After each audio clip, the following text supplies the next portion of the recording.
السلام علیکم ورحمۃ اللہ وبرکاتہ۔ الحمدللہ الحمدللہ نحمده ونصلی علی رسوله النبی الکریم، اما بعد فاعوذ باللہ من الشیطان الرجیم، بسم اللہ الرحمن الرحیم۔ ان اللہ وملائکته یصلون علی النبی یا ایھا الذین آمنوا صلوا علیہ وسلموا تسلیما۔ اللهم صل على سيدنا محمد وعلى آل سيدنا محمد وبارك وسلم۔ صدق الله العظيم وصدق رسوله النبي الكريم، ونحن على ذلك لمن الشاهدين والشاكرين، والحمد لله رب العالمين۔ حضرات محترم، الحمدللہ اللہ رب العزت کا کرم ہے کہ پاک پروردگار کے کرم سے آج ہم یہاں اس کے گھر میں جمعہ جیسی عظیم عبادت کے لیے جمع ہے، اور کرم اس پروردگار کا جس نے ہم سب کو پیغمبر آخر الزمان حضرت محمد مصطفیٰ صلی اللہ علیہ وسلم کی امت میں رکھا،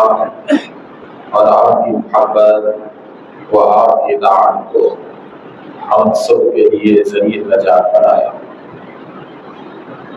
میرے دوستو،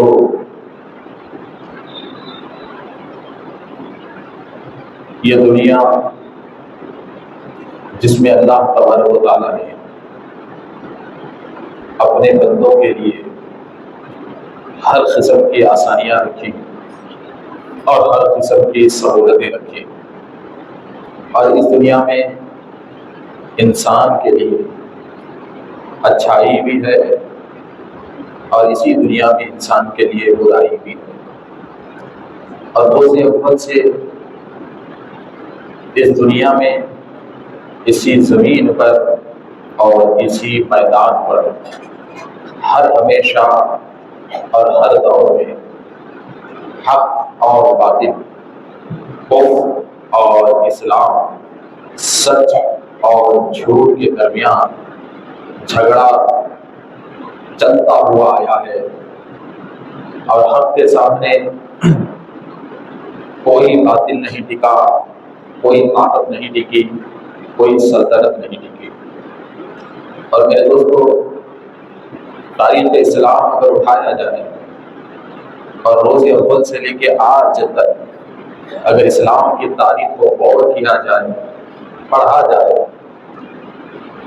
تو مسلمان ہر دور میں آزمایا گیا ہے،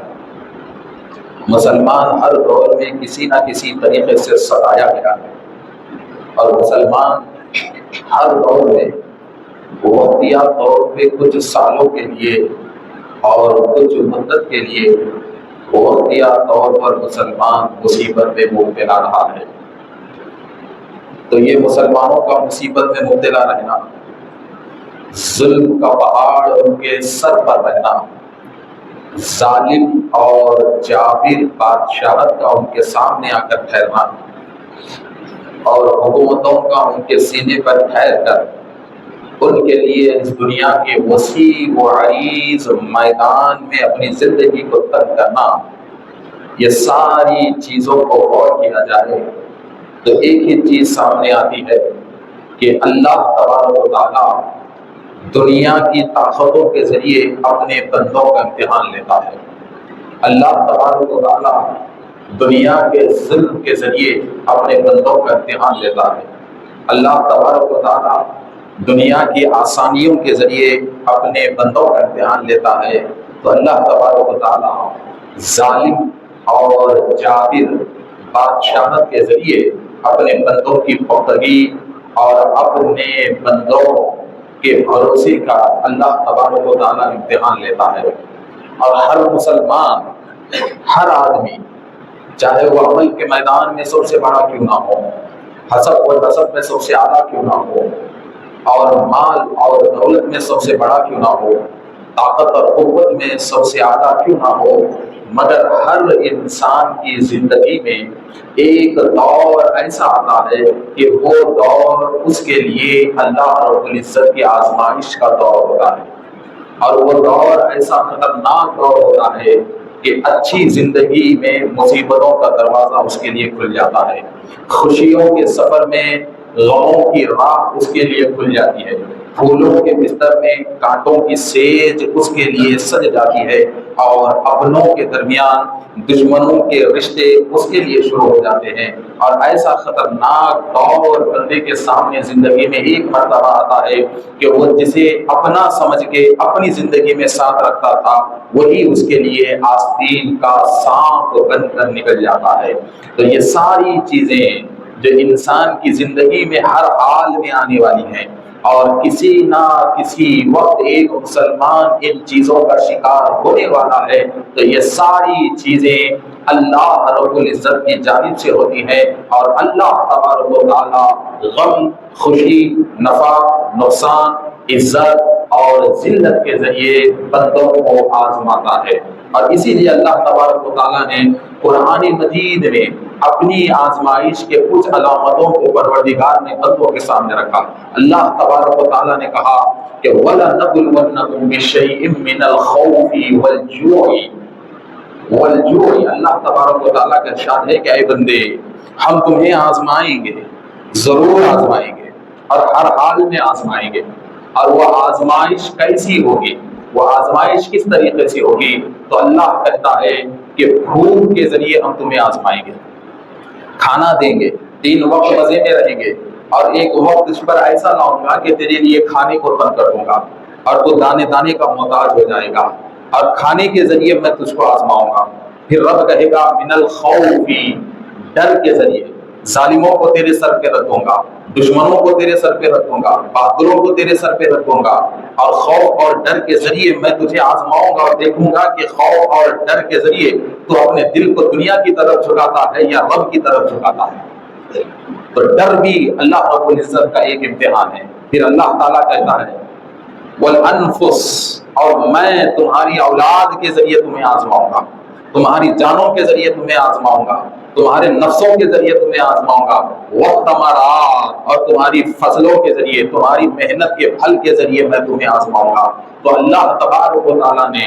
صاف سیدھا اور کھلے الفاظ میں کہہ دیا کہ بندے، دنیا میں جب تو آیا ہے تو آزمائش کے کانٹوں بھرے سفر کو تجھے طے کرنا ہے۔ جب تو دنیا میں آیا ہے تو آزمائش کی مصیبت بھرے سفر کو تو طے کرنا ہے۔ جب تو دنیا میں آیا ہے تو آزمائش کی بھوک اور پیاس کے سفر کو تو طے کرنا ہے۔ جب تو دنیا میں آیا ہے تو خوف اور بھوک کے آزمائش کے سفر کو بھی تجھے طے کرنا ہے۔ جب تو دنیا میں آیا ہے تو اولاد کے امتحان کے ایک کٹھن سفر کو بھی تجھے طے کرنا ہے۔ تو اب ذرا دیکھیے میرے دوستو، جب یہ ساری آزمائشیں جب ایک انسان پہ آ جائے اور اللہ تبارک و تعالیٰ ڈر کے ذریعے جب بندے کا امتحان لینا شروع کر دے، خوف کے ذریعے امتحان لینا شروع کر دے، بھوک کے ذریعے اللہ کا امتحان بندے پہ شروع ہو جائے، مالی نقصان کے ذریعے امتحان شروع ہو جائے، اپنوں کے جانی نقصان کے ذریعے جب بندہ رب کے امتحان میں پڑ جائے، اور تجارتی نقصان کے ذریعے جب بندہ رب کے امتحان میں پڑ جائے،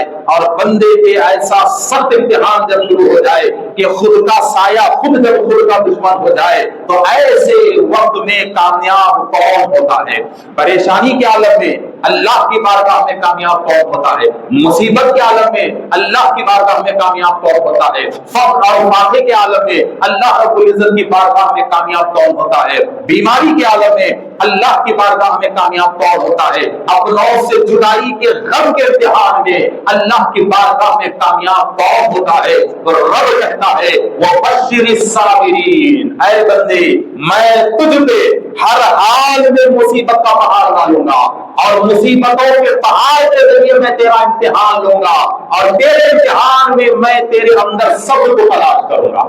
میں تیرے اندر ثابت قدمی کو تلاش کروں گا، میں تیرے اندر تیری توکلی کو تلاش کروں گا، میں تیرے اندر تیری ایمان کی مضبوطی کو تلاش کروں گا، میں تیرے اندر اللہ کے مضبوط بھروسے کو تلاش کروں گا۔ اور رب کہتا ہے کہ جب میری جانب سے تجھ پر مصیبتوں کے پہاڑ آنا شروع ہو جائے اور وہ آزمائش میں پڑ جائے تو اللہ کہتا ہے وَبَشِّرِ الصَّابِرِينَ، اللہ کے امتحانات کے سوالات کا جواب ایک ہی ہے اور اس جواب کا نام ہے صبر۔ رب کہتا ہے کہ صبر کرنے والے کے لیے میرے پاس خوشخبری ہے،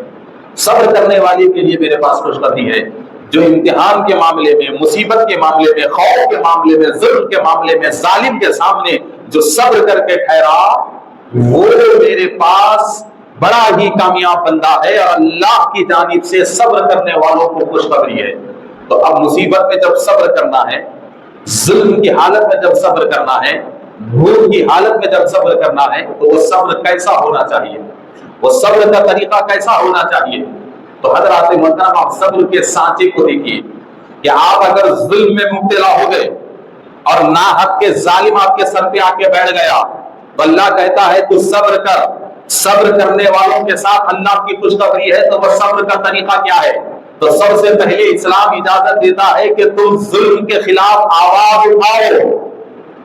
ظلم کے خلاف آواز اٹھاؤ، اور جب ظلم کے خلاف آواز اٹھے گی اور ظالم تم پہ ظلم کرے گا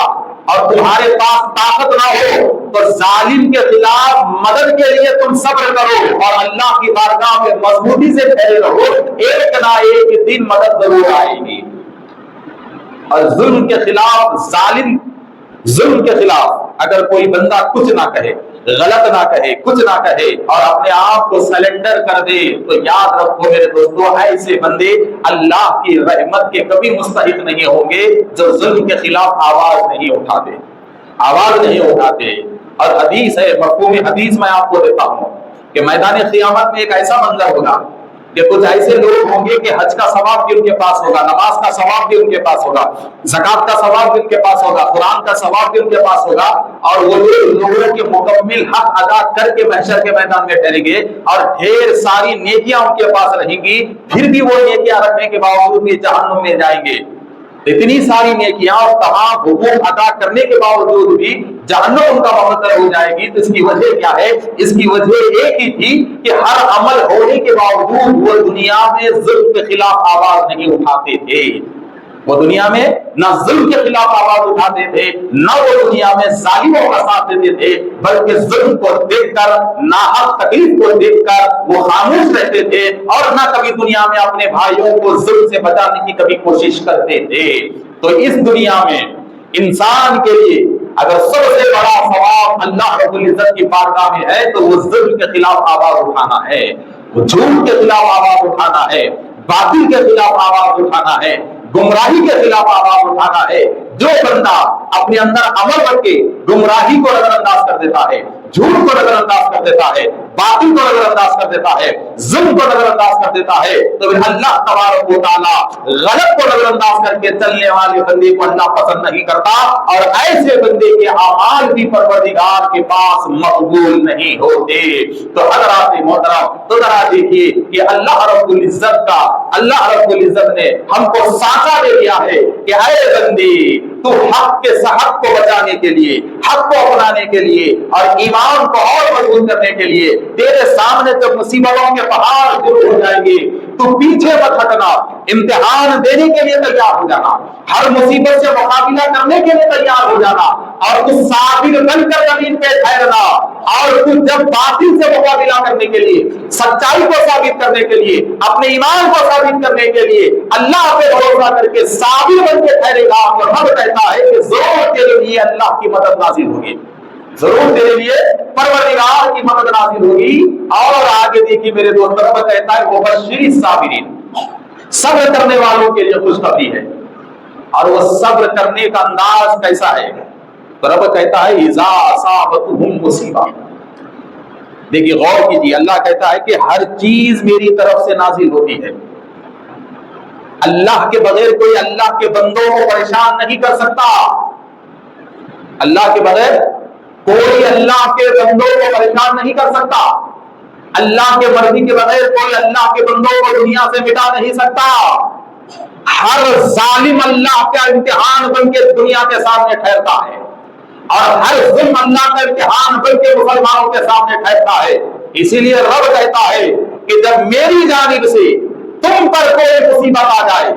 اور اس مصیبت کا امتحان دینے کے لیے تم جب میدان میں ٹھہرو، اس مصیبت پہ تم قابو کرنے کے لیے جب میدان میں ٹھہرو، تو بس تمہاری زبان پر کوئی شکوہ کوئی شکایت نہیں ہونا چاہیے، تمہاری زبان پر اتنا ہونا چاہیے قالوا، پر تم یہ کہو انا للہ و انا الیہ راجعون، کہ میرے پاس میرا اپنا کیا تھا، بس میری زندگی کا معاملہ یہی تھا کہ جو کچھ میرے پاس تھا اس کا دیا ہوا تھا، اور اسی کا دیا ہوا اسی کی طرف واپس چلا گیا، اسی کا دیا ہوا اسی کی طرف واپس چلا گیا۔ تو حضرات محترم، اگر ہم ان قرآنی آیات کو، جس کا میں نے ابھی آپ کے سامنے تلاوت کیا، اور ان قرآنی آیات کے مفہوم کو میں نے جو آپ حضرات کے سامنے پیش کیا، اگر ہم ان قرآنی آیات کی تفسیر کو دیکھیں گے تو یہ قرآن کی آیات کی ساری تفسیر آپ کو میدان کربلا میں نظر آئے گی۔ ان قرآنی آیت کا سارا مظہر آپ کو ذات حسین نظر آئے گے۔ اللہ تبارک و تعالیٰ نے کہا کہ میں تمہیں بھوک کا امتحان لوں گا، تو بتاؤ میرے دوستو، کیا دنیا نے کربلا سے بڑی بھوک آج تک دیکھی ہے؟ کیا دنیا نے کربلا سے بڑا پیاس آج تک دیکھا ہے؟ کیا دنیا نے کربلا سے بڑی سوکھی زبانوں کو آج تک دیکھا ہے؟ کیا دنیا نے کربلا سے بڑے سوکھے حلقوں کو آج تک دیکھا ہے؟ کیا دنیا نے کربلا سے بڑی معصوم بچوں کے پیاس کی تکلیفوں کو اور ان کی آہوں کو کیا دنیا نے آج تک سنا ہے؟ رب نے کہا کہ ڈر کے ذریعے میں امتحان لوں گا۔ تو حضرات محترم، 100 سے زیادہ مجاہدین اسلام ہے، اور ان 100 میں سے زیادہ تعداد میں تقریباً 12 سے زیادہ تعداد عورتوں کی ہے، 12 سے زیادہ تعداد عورتوں کی ہے، اور 72 اہل بیت اور خاندان بنو ہاشم کا خان والا ہے، اور دیگر حضرت امام حسین کے چاہنے والے وہ فوج میں ہے، اور روایتوں میں آتا ہے کہیں 12,000 لشکر کا ذکر ہوتا ہے، کہیں 18,000 لشکر کا ذکر ہوتا ہے، کہیں 21,000 لشکر کا ذکر ہوتا ہے، مگر بات تو سمجھ میں آ گئی کہ چند مٹھی بھر لوگوں کو ہزاروں نے گھیرے رکھا ہے، چند مٹھی بھر لوگوں کے سامنے ہزاروں تلواریں پیش ہو رہی ہے، چند مٹھی بھر لوگوں کو ہزاروں کی زبانیں موت کی دھمکیاں کربلا کے میدان میں دے رہے ہیں، تو کربلا سے بڑا ڈر اور کیا ہوگا؟ معمولی خوف کربلا میں یزیدیوں نے طاری نہیں کیا، معمولی ڈر کربلا میں یزیدیوں نے طاری نہیں کیا، اور پھر دیکھیے اللہ نے کہا اولاد کا امتحان لوں گا۔ تو حضرات محترم بتائیے کہ حضرت امام حسین علیہ السلام کی بارگاہ میں ذرا غور کرو، اور حسین کو کربلا کے مجاہد کی شکل میں آپ حضرات دیکھو کہ جتنا حضرت امام حسین نے کربلا کے میدان میں اپنے خون کا، اپنے نسل کا، اپنی اولاد کا جتنا امتحان کربلا کے میدان میں حضرت حسین نے دیا ہے، قیامت تک نہ کوئی باپ ایسا امتحان اپنی اولاد کا دے گا، نہ کوئی ماں قیامت تک اپنی اولاد کا ایسا امتحان دے گی، نہ خاندان کا کوئی فرد اپنے حسب اور نسب اور اپنی آل کا اتنا خطرناک امتحان دے گا۔ ارے کیسا امتحان ہے اولاد کا حضرت امام حسین کے لیے۔ علی اصغر معصوم بچے گود میں شہید ہو رہے ہیں، حلب پھٹا ہوا ہے، اور امام حسین کے ہاتھ میں سردار علی اصغر کی لاش تڑپ رہی ہے، اور حلب سے خون کے پھوپارے مار رہے ہیں۔ تھوڑا غور کرو میرے دوستو، اپنے اوپر تصور لا کے دیکھو کہ ہماری گود میں ہم اپنے بچے کو بازار میں لے جا رہے ہیں، اور ہمارا بچہ 5 سال کا ہے، 5 سال کا ہمارا بچہ ہے، اور ہم اپنے بچے کو بازار میں لے جا رہے ہیں، چلتے چلتے بچے کو پیر میں ٹھوکر لگے، اور ٹھوکر لگنے سے اس کا ناخن نکل گیا، ہماری اولاد کا ناخن نکل گیا اور خون نکلنا شروع ہوا، اور آپ کا بچہ رویا۔ تو تھوڑا غور کرو، 5 سال کے بچے کو آپ کی ٹھوکر لگی، ناخن نکلا اور اس کا خون نکلتا رہا، تو آپ کا دل کتنا تڑپے گا، کتنا تڑپے گا آپ کا دل۔ اس کے خون کو روکنے کے لیے آپ کیا کیا کوشش کریں گے، کس کس طریقے سے آپ کوشش کریں گے۔ ارے حد تو یہ ہے کہ جب آپ اس معصوم کو گھر کو لے جائیں گے تو دادا دادی اس کے زخم کو دیکھ کے تڑپ جائیں گے کہ اتنے معصوم کو اتنی بڑی چوٹ لگی، اور جب بچہ رات میں تکلیف سے نہیں سوئے گا نا تو پورا گھر اس کے ساتھ نہیں سوئے گا کہ بچے کو بخار آ گیا، اس کا پیر سوج گیا، اور باپ رات بھر تھوڑی تھوڑی دیر کو اٹھ کر اس کے آنکھ کی گرمی کو چیک کرے گا کہ بخار بڑا ہے یا کم ہوا ہے، پیر کا درد بڑا ہے یا کم ہوا ہے۔ باپ 1 گھنٹے نیند سے اٹھے گا دیکھے گا۔ تو جب ہماری حالت ایسی ہے ہمارا معاملہ جب ایسا ہے تو تھوڑا سرکار امام حسین کے کربلا کے اس درد کو سمجھو کہ 3 دن کا پیاسا بچہ ہے، گول کا بچہ ہے، 3 دن کا پیاسا. حضرت علی اصغر ہاتھ میں ہے. ذرا غور کیجیے، میں اسی جملے کے ساتھ اب میں سیدہ زینب کے سفر کربلا کو میں شروع کر رہا ہوں. بی بی زینب کا وہ ایسا دردناک سفر بی بی زینب کا جو 900 میل کے فاصلے پر تھا. آج اس سفر کا آغاز ہوگا تو انشاءاللہ تعالیٰ یہ سیریز چلتے رہے گی، اور ہر جمعہ کے بعد آپ میرے آفیشیل یوٹیوب چینل پر یہ پورا سفر زینب آپ ہفتے کے کسی بھی دن آپ حضرات لنک لے کر آپ سن سکتے ہیں اپنے گھروں میں. تو حضرات محترم، تو اب ذرا دیکھیے کہ حضرت امام حسین اپنے بیٹے کو لے کر کربلا میں ٹھہرے ہوئے ہیں. ایک تیر نکلتی ہے علی اصغر کے حلق کو پار کرتے ہوئے حضرت امام حسین کے بازو کو چیرتے ہوئے جاتی ہے. تو تھوڑا غور کرو کہ حضرت امام حسین پہ کیا گزری ہوگی، حضرت امام حسین پہ کیا گزری ہوگی علی اصغر کے ان خراٹوں کو سن کر. آپ پہ کیا گزری ہوگی کہ گود میں علی اصغر تڑپ رہے ہیں، تو آپ کا دل کتنا کٹا ہوگا. تو یاد رکھو، ایک بار کھلی میں آپ حضرات کے سامنے ایک بار کہہ دیتا ہوں کہ کربلا اتفاق کا نام نہیں ہے، اور کربلا اچانک گھیرے کا نام نہیں ہے، بلکہ کربلا ایک مضبوط منصوبے کا نام ہے. اور آج یزید کو کربلا سے بچانے کی ناپاک کوشش کی جا رہی ہے.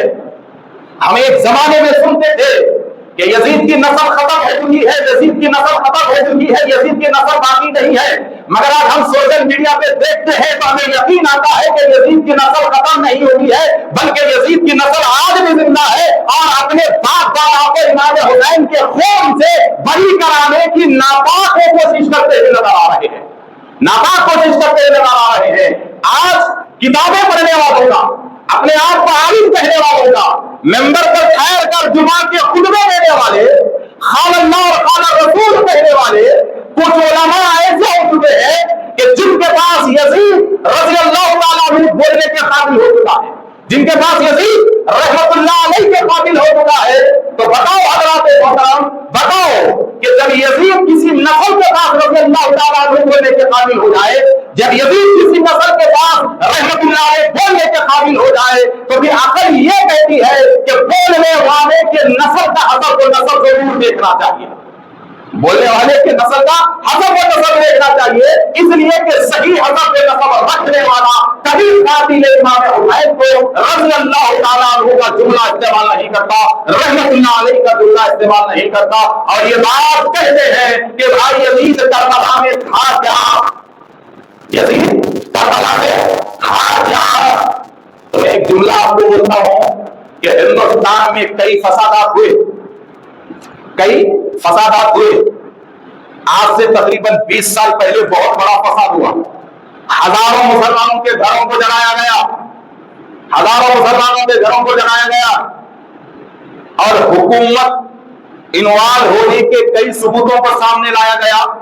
تو کیا ان گھر جلانے والوں میں وہ سی ایم تھا، ٹھہرا ہوا تھا کیا؟ کسی کو مارا تھا کیا؟ نہیں مارا. مگر حسب منشا کام کرنے والے کام کر کے چلے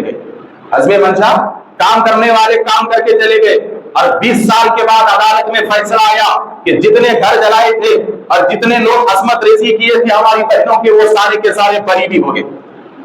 سارے بری بھی ہو گئے. تو یہی سیاست کو تم یزید کے دربار میں لے جاؤ، اور تاریخ اٹھا کر دیکھو کہ جب یزید کربلا نہیں چاہتا تھا، اور یزید نے امام حسین کے قتل کا جب حکم نہیں دیا، اور یزید کو کربلا میں امام حسین کا گھیرا نہیں معلوم تھا، تو ٹھیک ہے ہم بھی یزید کو قتل حسین سے بری کر دیں گے، مگر ایک تو ثبوت ہمیں یہ لا کر بتاؤ کہ جب سر امام حسین یزید کے دربار میں گیا تھا، تو کیا امام حسین کے قتل کے بدلے میں یزید نے شمر کی گردن کو اڑائی؟ کیا یزید نے ابن زیاد کی گردن کو اڑائی؟ کیا یزید نے ان 12,000 فوجیوں کو جو امام حسین کے گھیرے میں تھے کیا انہیں سزائے موت دی؟ انہیں سزائے موت دی؟ کیا یزید نے ان کے خلاف مقدمہ چلایا؟ تو جب کوئی سزا نہیں سنائی گئی، جب کوئی مقدمہ نہیں سنایا گیا، انہیں دربار میں کرسیوں پہ بٹھایا گیا، تو بات سامنے آ گئی کہ منصوبہ بند پالیسی تھی، منصوبہ بند پالیسی تھی۔ اور بھی اگر میں آگے جاؤں تو حیران کن جملہ میں آپ کو دوں گا کہ امام حسین کا سر مبارک جب یزید کے سامنے رکھا گیا تو یزید کا پہلا جملہ یہی تھا کہ اپنے ہاتھ کی چھڑی لے کر حضرت امام حسین کے ناک کو مارتا ہے اور مسکراتے ہوئے بھائی لطار میں کہتا ہے کہ اللہ کا شکر ہے کہ آج ہم نے آج بدر کا بدلہ لے لیا ہے، ہم نے آج بدر کا بدلہ لے لیا ہے۔ اور بدر میں ان لوگوں کا بدلہ لیا ہے، کون بدر میں شہید ہوئے تھے؟ اسی کے خاندان کے لوگ بدر میں گئے تھے، اسی کے قبیلے کے لوگ گئے تھے، اور خاص طور پہ ان کے قبیلے کے لوگ مولائے کائنات کے ہاتھوں شہید ہوئے تھے، مولائے کائنات کے ہاتھوں شہید ہوئے تھے، ان کے قریب کے، ان کے دوست، ان کے چاہنے والے، ان کے ساتھ معاہدہ کرنے والے مولائے کائنات کے ہاتھ میں شہید ہوئے تھے۔ تو حضرات محترم پھر اور ایک چیز ذہن میں رکھو، بدر تک کی دشمنی وہ اپنے ذہن میں رکھتا ہے، اور بدر کی دشمنی جب ذہن میں رکھ کے کہتا ہے کہ آج ہم نے بدر کے بدلے کو مکمل کیا، تو جب یزید بدر میں کافروں کی شہادت کو مسلمانوں کے ہاتھوں سے نہیں بھولا تو تم آج تک یزید کو مسلمان بنا کے بیٹھے ہوئے ہو، آج تک یزید کو تم مسلمان بنا کے بیٹھے ہوئے ہو، جبکہ وہ کافروں کا بدلہ حضرت امام حسین سے لے رہا ہے، جبکہ وہ کافروں کے کفر کے خون کا بدلہ بدل میں تو مسلمانوں کے ہاتھوں سے کفار شہید ہوئے تھے، چاہے کوئی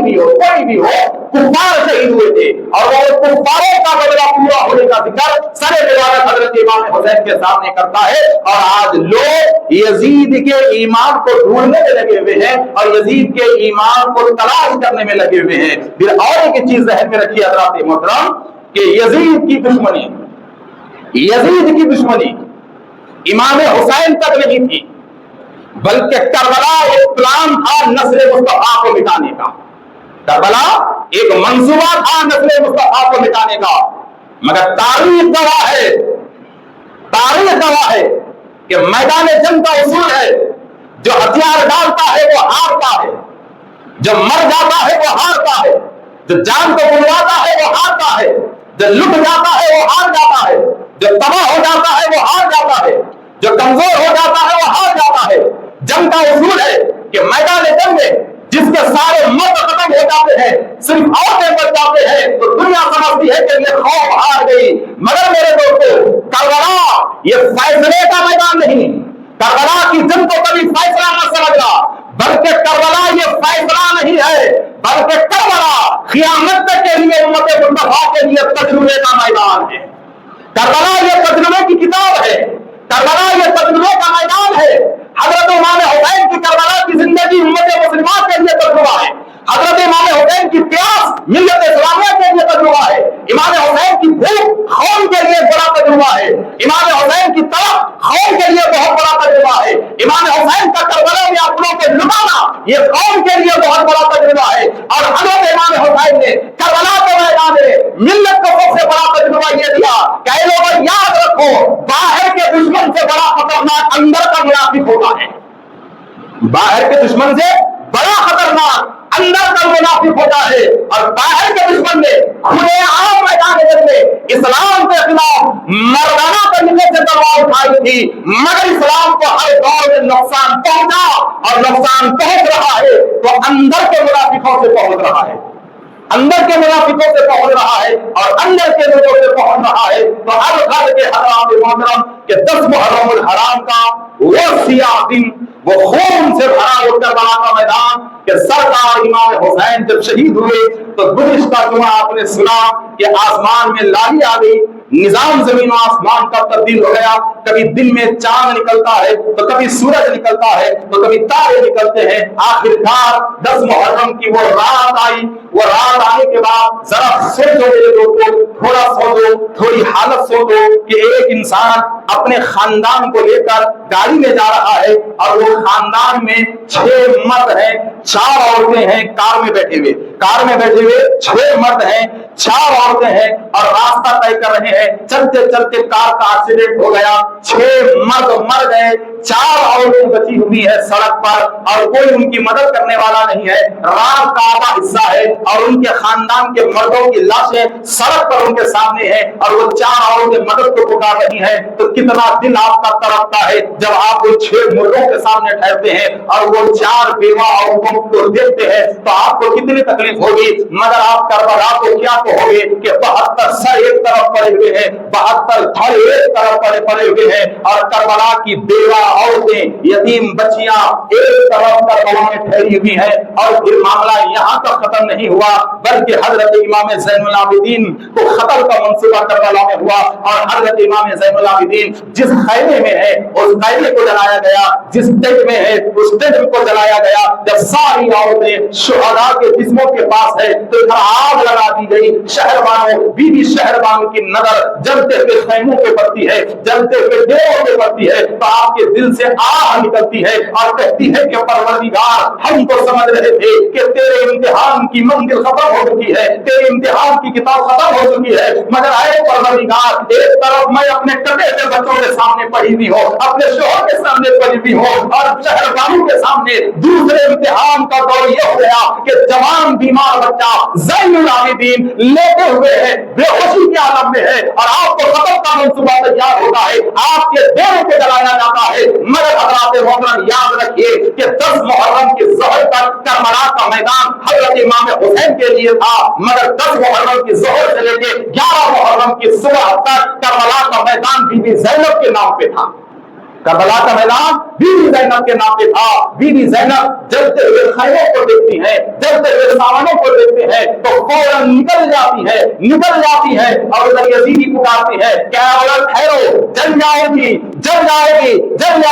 تو بی بی زینب کی ہمت کے لاکھوں سلام میرے دوستوں۔ ارے وہ زینب جنہوں نے آج تک اپنی پرورش کے ذریعے اس کائنات کو سادات کا سایہ دیا، ارے وہ زینب جنہوں نے کربلا کی میدان میں قیامت تک کے لیے امامت کی بقا کی صلاح بی بی زینب نے کربلا میں دی، ارے وہ بی بی زینب جو 10 محرم کی ظہر سے وقت پڑھنے پر کبھی علی خود بن جاتی ہے، کبھی فاطمہ خود بن جاتی ہے، کبھی حسین خود بن جاتی ہے اور کبھی خود زینب بن کر اپنے گھر کے بچوں کو سینے سے لگاتی ہے، ارے وہ بی بی زینب حضرات محترم جلتے ہوئے خیموں کے اندر جاتی ہے۔ ذرا دیکھیے بی بی زینب کی ہمت پہ، اسی لیے میں بار بار کہتا ہوں حضرات محترم، اگر رشتوں کی اہمیت کو سمجھنا ہے، اگر رشتوں کی نزاکت کو سمجھنا ہے، رشتوں کی بندش کو سمجھنا ہے تو کربلا کے میدان کو دیکھو میرے دوستوں۔ کربلا کے میدان میں بی بی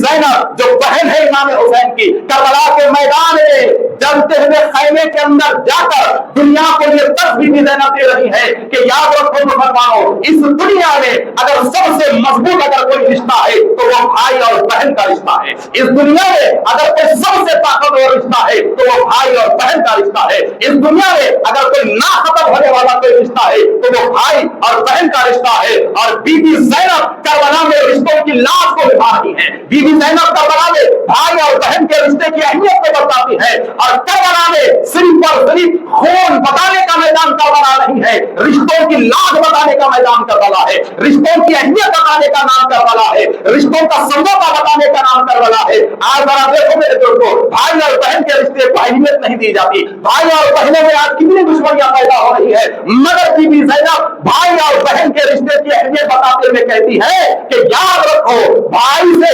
بہن کا تعلق اتنا مضبوط رہتا ہے کہ اگر بھائی کا دشمن سارا زمانہ بھی کیوں نہ ہو جائے مگر بہن ہر دور میں بھائی کے لیے سہارا بن کے ٹھہرتی ہے،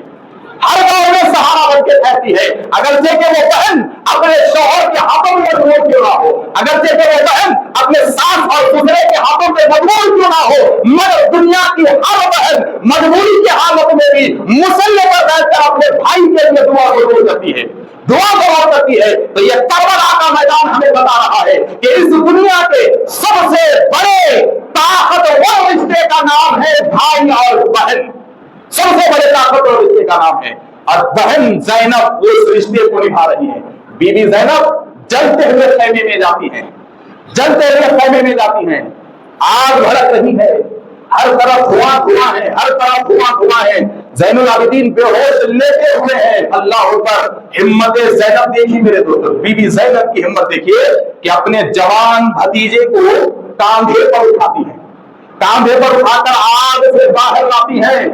آخری جملہ وقت ہو چکا، آخری جملہ پھر آنے والے جمعہ کنٹینیو کرتے ہیں کہ اپنے بھتیجے کو کاندھے پر اٹھاتی ہیں، ہوش میں لاتے ہیں۔ جب سرکار زین العابدین ہوش میں آتے ہیں، سارے قرآن منظر کو دیکھتے ہیں، تو یزیدی سمجھ رہے تھے کہ قافلہ ختم ہو چکا، نسب ختم ہو چکا، اب دنیا امامت کے بغیر رہے گی، اب کوئی روحانی تاجدار نہیں ہوگا، اب کوئی دلوں کا بادشاہ نہیں ہوگا،